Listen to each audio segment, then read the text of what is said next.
Namai, pragarai. Kodėl taip yra? Klientė po namų valymo programinės žvakės išsivalė namus energetiškai ir tiesiog atrodo atsimerkė ir pradėjo namuose žiūrėti į savo daiktus ir matyti.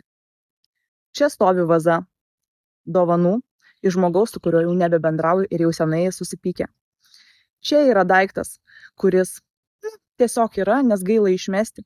Ir irgi žmogus kažkur iš praeities. Per daiktus yra irgi susieta prisiminimais, ta energija, jog tu žiūrėdamas į daiktą atsimeni, kad jisai padovanojo, iš kur tai yra. Prisiminimas, jo antspaudas liko tavo namuose. Ir paskui kyla klausimas, kodėl namie barniai, konfliktai kyla? Nes tu jau išsiskyrei ir tą konfliktą dar vis laikai savo namuose, kuris yra įsigėręs į tuos daiktus. Meskit lauk tuos daiktus, parduokit, atiduokit, kurie jums primena tą ryšį su žmonėms, kuriais jūs net nebebendraujate.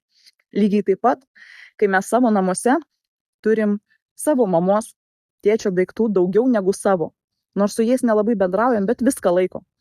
Ir tada jausmas man sukant žvakę būna, jog tai aš suku žmogui, ar aš suku jo mamai, nes jo mamos energijos tiek daug tose namuose, kur jinai net negyvena. Susimastykit. O jeigu reikia jums atsimerkti ir pamatyti savo namų energetinį lauką visai kitaip, užsisakyk namų valymo programinę žvakę.